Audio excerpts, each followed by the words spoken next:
Hello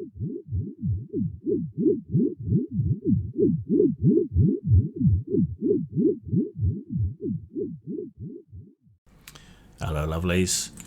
Today we're going to take a quick little look at the Cyberpunk Edgerunners Mission Kit. I intended to cancel my order for this, but somehow I missed doing it, and it showed up anyway. I'm a Cyberpunk old head. I've been playing since the Black Box 2013 edition, which this kind of reminded me of, which may be deliberate. I like the game 2077. Cyberpunk Red, not necessarily as keen on. And honestly, I have a hard time understanding why Cyberpunk Red is a thing. If you've got the computer game coming out, that's what people are going to want to play in, right? And they're going to be releasing more games as a continuation of that universe. So that's where everyone's interest is. So why wasn't Cyberpunk Red Cyberpunk 2077? I don't know. These things are best known to the people who did it, and I don't think I've ever heard an explanation as to why. I mean, it's nice to know what happened between the two, but it just seems so unnecessary, really. But here we are. So I don't know why Cyberpunk Red was a thing. This isn't a full-on Cyberpunk 2077 thing. This is just a mission kit. The box is an obnoxious yellow that doesn't quite show up on screen. The box itself reminds me a lot of the 2013 box set in terms of size and quality and so on. It's already bowing. It's starting to break. My 2013 box didn't last very long at all, it must be said. So you get some standees and some stands for the standees, so you know that's nice. You get a set of Cyberpunk dice in obnoxious yellow and green. Just a little hard on the eyes to read between the pattern and the colours being a bit close, but still, that's a nice little thing, sort of thing you want in a starter kit. Now, they don't include a full set of standees for all the baddies that you might face up against, like Arasaka guards or whatever, but you do have flat tokens for some of them, so they kind of show up as blips. A little bit disappointing. They could have pushed the boat out a bit more, because those would be things that would be reusable and worth getting the kit for. You get a decent but not fantastic poster map of Night City. A bit small as well for those who remember the old Night City book and its map, or Land of the Free, Home of the Brave. You get a handful of maps as well. Is that all of them? I think that's all of them. So 3 double-sided poster maps of a crashed AV site, always useful. Street scenes, and storage. So, you know, kind of generic useful stuff that you can definitely use at some point. The game comes with a glossary of terms and some basics, so that's useful. Though in my experience, these kind of loose sheets, individual sheets, tend to get lost or destroyed or crumpled fairly quickly.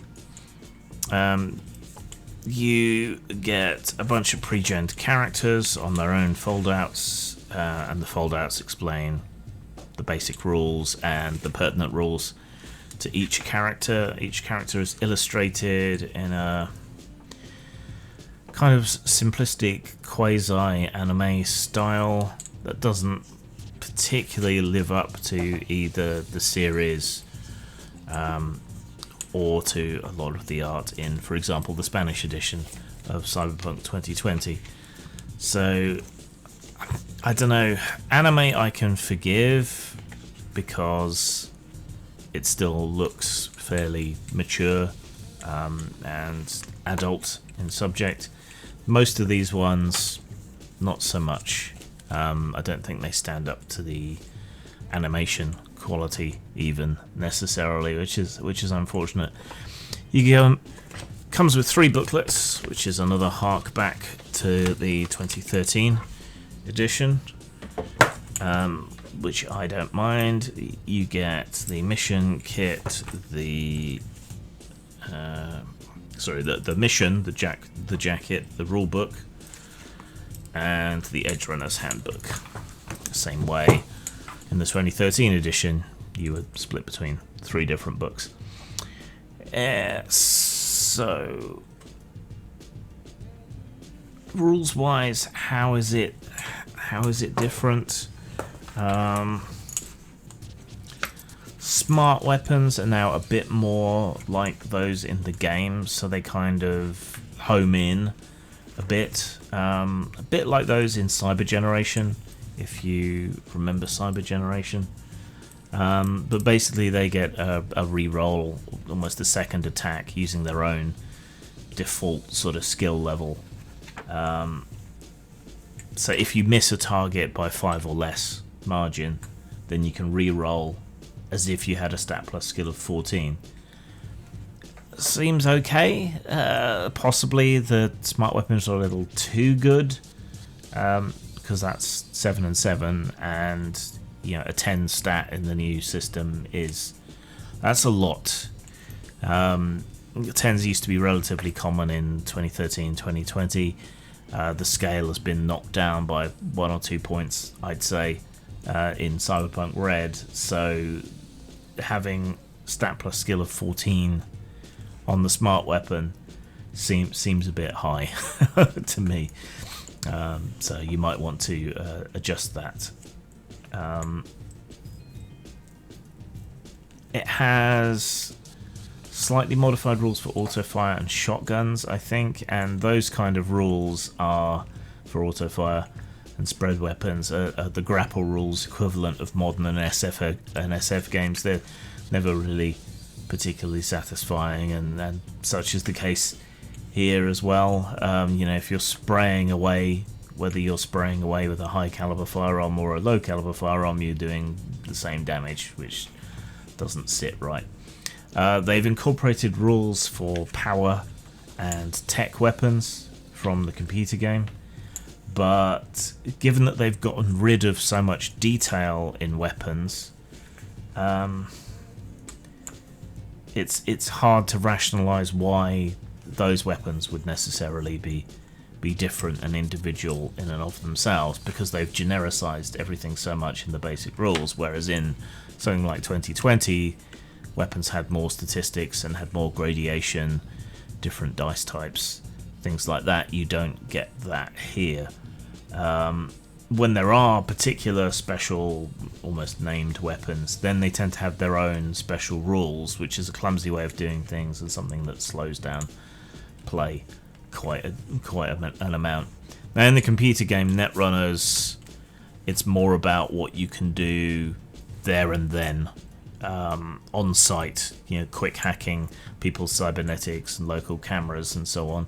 And so they've provided basic rules for all of that, but nothing really on 2077's deeper hacks, the deep dives, or more conventional net running that you might know from something like 2020. So you'll have to improvise, and it's not really an exhaustive list in any way, shape or form of what you can do potentially with quick hacks, even just in the game. So it's not fantastic. The information on Night City is so scant that it might as well not be here, to be honest. And since there are plenty of online guides and so on to the 2077 world, Cyberpunk Wiki and so on, it seems pointless. We really need a big book or several big books just on Night City, same as we had in the past, for my thinking. But there's reasonable summaries of how the world has changed by 2077, just not in depth, and some on how it affects characters and so on. Yeah, the contrast between the character characters from the anime that are illustrated, and the characters on the character sheets you probably can't see here, but the quality difference is quite stark, I think, and that's unfortunate. But you do get a sort of potted history of the tech advances, things that happened in the 2050s and 2060s. So if you're playing Cyberpunk Red, you get a wee peek into the future of the timeline. The mission I won't spoil, but it's all basic fundamental stuff. I guess the kind of thing you'd want for a quick start. But I can't get past the fact that this should have been out. Well, 2077 stuff should have been what the game was in the first place. This should have been out when Edgerunners hit the screens to cash in on that a lot more. Instead, everything seems delayed, and the choices that they're making about what to publish and when to publish it are just utterly confounding to me. Style-wise, yeah, I don't much like the style of Cyberpunk Red. I find this yellow obnoxious, but it's tied very strongly to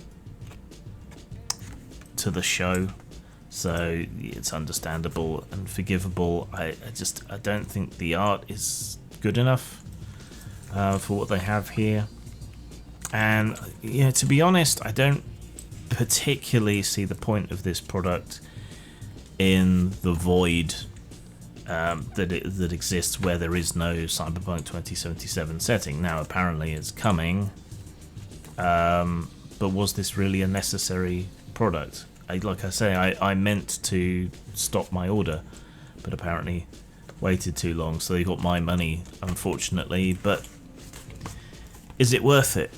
Does it really bring things up to speed with 2077? And I don't think so. If you're waiting on the Cyberpunk 2077 update and possible new book and setting material and so on, then I would say wait for that, because this just ain't it. Style-wise, then 3. I mean, it makes some use of art assets and so on relating to the series.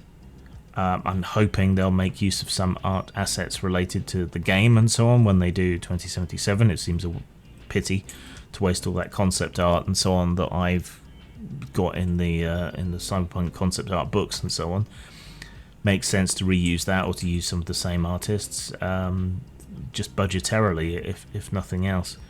Substance-wise, this can't help but be disappointing. I guess I would have liked it if it had given me enough to convert a Cyberpunk Red game into a more fully fledged 2077 game, but it just doesn't, and so it can't help but disappoint.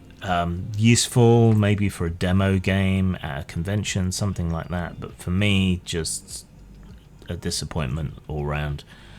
So substance wise, I'm gonna say 2 as well.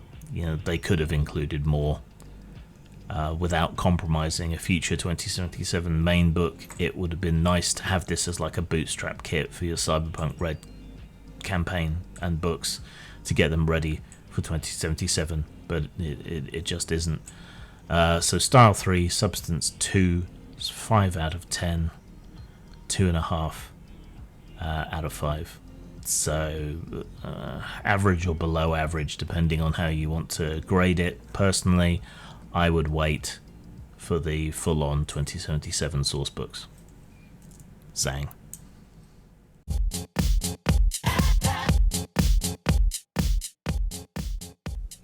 I have a fairly mellow Discord if you want to join us there for a bit of conversation and debate. We have people from all over, really, and for the most part, it's fairly good-natured and peaceful. As long as you come in that kind of spirit, you'll be fine.